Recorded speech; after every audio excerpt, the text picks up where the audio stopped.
இந்த தினேஷ் இருந்துட்டு எல்லார்கிட்டயும் இப்போ செருப்படி வாங்காம வந்து அவன் வீடு திரும்ப மாட்டான் அப்படின்னு தான் சொல்லணும். அதாவது ஏற்கனவே வந்து மயில கடத்தி வச்சிருந்த ஒரு விஷயத்துல, அதாவது மயில வந்து லவ் பண்ணி ஏமாத்தி கொண்டு போய் விக்கணும் அப்படிங்கிற மாரி வந்து நெனச்ச ஒரு விஷயத்திலேயே உண்மையிலேயே எல்லாருமா சேர்ந்து அந்த தினேஷ வந்து பொளந்து கட்டிருக்கணும். அவன புடிச்சு ஜெயில்ல போடுறேன் அப்படிங்கிற மாரி போட்டாங்க. ஆனா கடைசியில அவன் திரும்ப வந்துட்டது எல்லாருக்குமே மிகப்பெரிய ஒரு அதிர்ச்சியாவே இருந்துச்சு அப்படின்னே சொல்லலாம். கண்டிப்பா இந்த ஒரு விஷயத்த யாருமே எதிர்பார்க்கவே இல்ல. அதாவது முக்கியமா வந்து நம்ம மயிலுக்கு ஏற்கனவே இந்த தினேஷ பார்த்தாலே பயங்கரமான பயம். ஒரு பக்கம் என்ன பண்றது? ஏது பண்றது? அப்படின்னு சொல்லிட்டு வந்து தெரியாம அப்படியே திரு திரு அதே மாதிரி இப்போ எல்லா விஷயத்திலயும் வந்து இந்த தினேஷ் வந்து மாட்டிக்க போறான். ஏற்கனவே அவன வச்சு செய்யலாம் அப்படிங்கிற ஒரு முடிவுல தான் இருந்துட்டு இருக்காங்க. ஒரு பக்கம்லாம் வந்து இப்போ நம்ம நாகுலாம் செம்ம கோவத்துல இருக்காங்க. மறுபடியும் அவன் வந்துட்டானா அப்படிங்கிற மாரி வந்து சொல்லி. அதே சமயத்துல நாகு இருந்துட்டு இப்போ ஒரு மிகப்பெரிய விஷயத்த செய்றாங்க. அதாவது இப்போ அந்த தினேஷ் இருந்துகிட்டு நம்ம மயில பார்க்கறதுக்காக வீட்டுக்கு வந்திருக்கான் இல்லையா? ஏற்கனவே வந்து ஃபோன் பண்ணா எடுக்கிறதுல ஒண்ணும் இல்ல. ஏன்னா நாகு தான் வந்து சொல்லியிருந்தாங்க. இந்த மாரி வந்து அவன் ஃபோன் பண்ணானா மறுபடியும் எடுக்காத. உன் அக்கா கிட்ட சொல்லிட்டேன். எல்லாத்தையுமே உன் அக்கா பார்த்துக்குவா அப்படிங்கிற மாரி வந்து சொல்லி, ஆனா வீட்டுக்கே வந்து கடைசியில இப்படி ஒரு அதிர்ச்சிய குடுப்பான் அப்படின்னு உண்மையிலேயே இப்போ நம்ம மயில் கொஞ்சம் கூட எதிர்பார்க்கவே இல்ல. அதே மாரி அப்பவும் அவங்க அண்ணிக்கு தெரியக்கூடாது. அதாவது இதுக்கு முன்னாடி லவ் பண்ணும்போது எப்படி வந்து அவங்க அண்ணிக்கு தெரியக்கூடாதுன்னு நெனச்சாலோ, அதே மாரி தான் இப்பவும் வந்து அதாவது இவன் வந்து வந்துட்டான். அதுவும் இல்லாம வந்து இப்போ அண்ணிக்கு தெரியக்கூடாது அப்படின்னு சொல்லிட்டு வந்து சொல்லி நெனைக்க ஆரம்பிச்சுறாங்க. அதே மாதிரி அந்த தினேஷ் இருந்துட்டு, நான் இங்க இருக்கிற விஷயத்த சொன்னேன். என்ன பண்ணுவேன்னு தெரியும்ல. அந்த ஃபோட்டோஸ்லாம் உடனடியா நெட்ல போட்டுருவேன். அப்படிங்கிற மாரி வந்து சொல்லி மிரட்டிட்டு இருக்கான். இந்த விஷயத்துக்கெல்லாம் முதல்ல நம்ம அ மயில் வந்து கொஞ்சம் கூட வந்து யோசிக்கவே கூடாது. அதே மாதிரி இந்த மாரி அயோக்கியன்கள்லாம் வந்து இப்படிதான் பண்ணுவானுங்க. ஃபோட்டோஸ்லாம் வந்து வச்சு மிரட்டுவானுங்க. அதனால வந்து நம்ம இதுக்கெல்லாம் பயப்படக்கூடாது அப்படிங்கிற மாரி வந்து சொல்லி, கொஞ்சம் கொஞ்சமா திரு திரு திருன்னு முழிக்கிறாங்க. அதே மாதிரி இப்போ நம்ம அ நாகு இருந்துட்டு கண்டுபிடிச்சுடுறாங்க. ஏதோ ஒண்ணு தப்பா இருக்கு. மயில் முழிக்கிறதுலயே இதுல தெரியுது. அப்படி இப்படிங்கிற மாரி வந்து சொல்லி சுத்தி சுத்தி பார்க்கும்போது, அந்த தினேஷ் இருந்துட்டு ஒரு ரூம்ல இருக்கிறத வந்து நாகு பார்க்க ஆரம்பிச்சுறாங்க. அதுக்கப்புறம் கேஷுவலா எதுவுமே தெரியாத மாதிரியே வந்து இப்போ நாகு இருந்துட்டு, கடைசியில மயில் கிட்ட நார்மலா பேசிட்டு, அப்படியே அந்த ரூம் பக்கமா போயி, அந்த கதவ வந்து லாக் பண்ணிடுறாங்க. அதாவது இந்த தினேஷ அந்த ரூம்குள்ளேயே வச்சு வந்து லாக் பண்ண ஆரம்பிச்சுறாங்க. இது உண்மையிலேயே மிகப்பெரிய சூப்பரான ஒரு விஷயம் அப்படின்னே சொல்லலாம். இந்த தினேஷை எதிர்க்கிறது சாதாரண ஒரு விஷயம் கிடையாது. ஏன்னா பொம்பளைங்களா இருந்துகிட்டு தினேஷை எதிர்த்து கடைசியில இப்படி ஒரு மாசான சம்பவத்தை செய்வாங்க அப்படின்னு கண்டிப்பா யாருமே எதிர்பார்த்திருக்கவே மாட்டாங்க. அதுலயும் முக்கியமா என்ன ஆச்சு அப்படின்னா, இப்போ தினேஷ் இருக்கான் இல்லையா?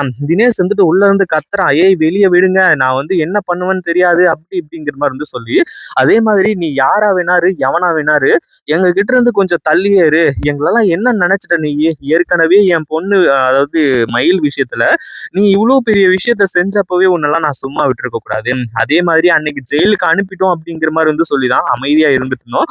ஆனா இன்னைக்கு வந்து உன்ன சும்மா விட போறதில்ல.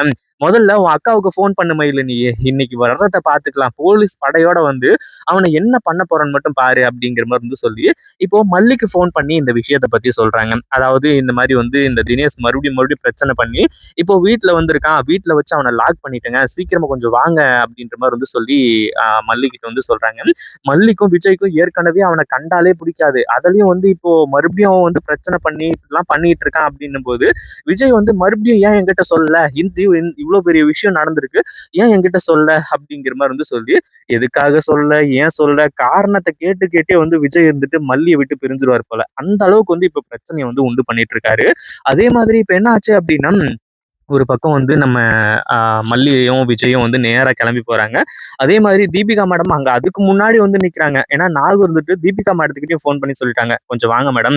இந்த மாரி தான் பிரச்சனை நடந்துருச்சு." அப்படிங்கிற மாரி வந்து சொல்லி, ஏற்கனவே விஜயும், மல்லியும் வந்து தீபிகா மேடத்து மேல பயங்கரமான கோவத்துல இருக்காங்க. இந்த மாரி வந்து வெண்பாவ முதல்ல காப்பாத்துனதே அவங்க தான் அப்படிங்கிற மாரி வந்து சொல்லி, அந்த ஒரு விஷயத்துக்கு அப்புறமா கடைசியில இப்போ நம்ம தீபிகா இருந்துட்டு, நம்ம மல்லிக்கு நெறைய நன்றி கடன்லாம் செய்யணும். அதாவது அவங்க செஞ்ச தப்புக்கு பரிகாரமும் செய்யணும்.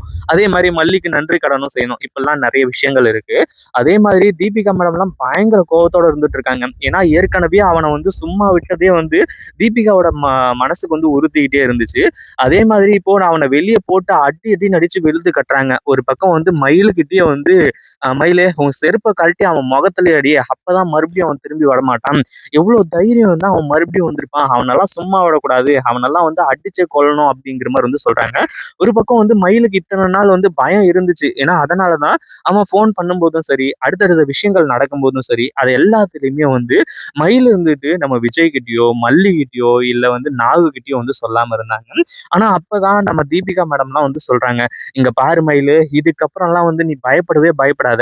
அவன் போட்டோஸ் எல்லாம் வச்சுக்கிட்டு மிரட்டினா நீ மிரண்டுருவியா? அந்த போட்டோ எல்லாம் போடுறேன் அப்படின்னு சொன்னா, டேய் போட்டுக்கோடா, நீயே என்னை ஏமாத்தின, நீயே ஒரு கேவலமான பிறவி, அப்படி இருக்கும்போது நீ சொல்றத இந்த உலகம் எதுவுமே நம்பாது, நீ என்ன லவ் பண்ணி ஏமாத்தின அப்படிங்கிற மாதிரி வந்து சொல்லி தைரியமா சொல்லு.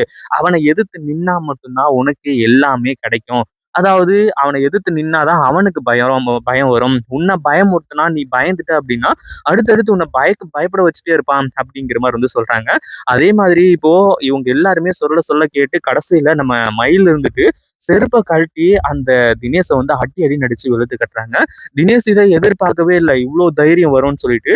இதுக்கு மேல என்ன நடந்தாலும் பாத்துக்கலாம், அந்த போட்டோஸ் எல்லாம் நெட்ல போடுறே எங்க போடுறே போட்டுக்கூடா, எனக்கு பிரச்சனையே கிடையாது. இதுக்கு மேல என்ன நடந்தாலும் சரி, இனிமே நீ சொல்றது எதையுமே செய்ய மாட்டேன் அப்படிங்கிற மாதிரி வந்து சொல்றாங்க. இன்னொரு பக்கம் இப்போ இந்த தினேஷை நம்ம தீபிகா மேடம் அரெஸ்ட் பண்ணி மறுபடியும் கொண்டு போய் ஜெயில போட போறாங்க. இந்த தினேஷ் வந்து தப்பிக்கவே முடியாது. அதே மாதிரி அவன் மறுபடியும் மறுபடியும் வந்து ஏன்னா அப்படி பிரச்சனை பண்ணிக்கிட்டு இருக்கான் அப்படிங்கிறதும் தெரியல. அமைதியா போயிட்டானவே அவனுக்கு எந்த ஒரு பிரச்சனையும் இருக்காது. இதை பத்தி நீங்க என்ன நினைக்கிறீங்க? இந்த வீடியோ பிடிச்சிருந்தா லைக் பண்ணுங்க, ஷேர் பண்ணுங்க. இப்போதான் நம்ம சேனலுக்கு ஃபர்ஸ்ட் டைம் வரீங்க அப்படின்னா கீழே இருக்க சப்ஸ்கிரைப் பட்டனை பிரஸ் பண்ணிக்கோங்க.